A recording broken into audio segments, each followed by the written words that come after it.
بسم اللہ الرحمن الرحیم۔ حضرت سعید بن ابی وقاص رضی اللہ تعالی عنہ فتح خانہ انداز میں شہر میں داخل ہوئے۔ شہر میں ہر طرف سناٹا تھا۔ یہ دیکھ کر ان کی زبان پر قرآن پاک کی یہ آیت جاری ہو گئی، کس قدر باغات اور چشمے اور کھیتیاں اور عمدہ مقامات اور نعمت چھوڑ گئے جس میں خوش و خرم زندگی بسر کرتے تھے، اور ہم نے ان چیزوں کا مالک دوسری قوموں کو بنا دیا۔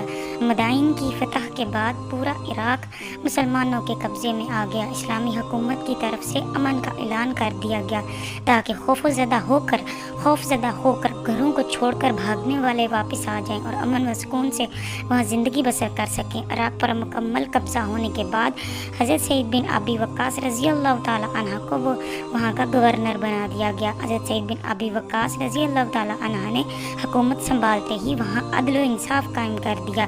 انہوں نے سخاوت کی انتہا کر دی۔ لوگوں نے سے اس قدر اچھا سلوک کیا کہ رعایا ان سے خوش ہو گئی، مگر کچھ کوفی سرکشی پر اتر آئے تھے، وہ آپ رضی اللہ تعالی عنہ کے خلاف ہو گئے۔ دربار میں جا کر انہوں نے امیر المؤمنین سے حضرت سعید بن ابی وقاص رضی اللہ تعالی عنہ کی شکایت کی۔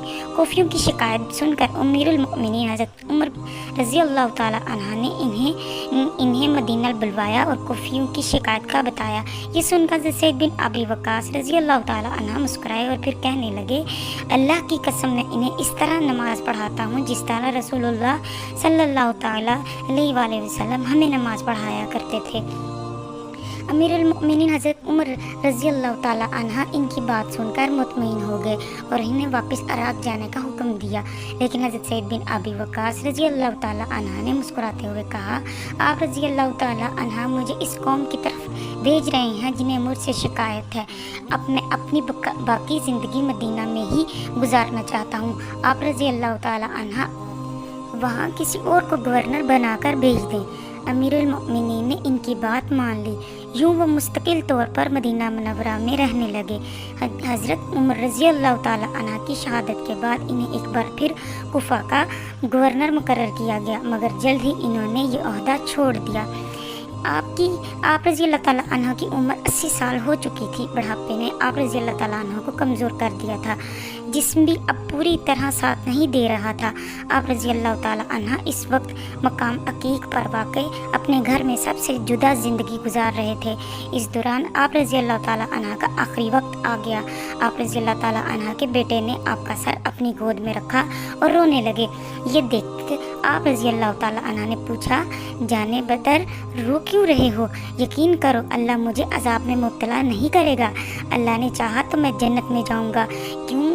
جنتی ہونے کی خوشخبری میں نے رسول اللہ صلی اللہ علیہ وآلہ وسلم سے سن چکا ہوں۔ پھر آپ رضی اللہ تعالی عنہ نے الماری کی طرف اشارہ کیا۔ الماری کو کھولا گیا تو اس میں ایک پرانی چادر پڑی تھی، اسے نکالا گیا۔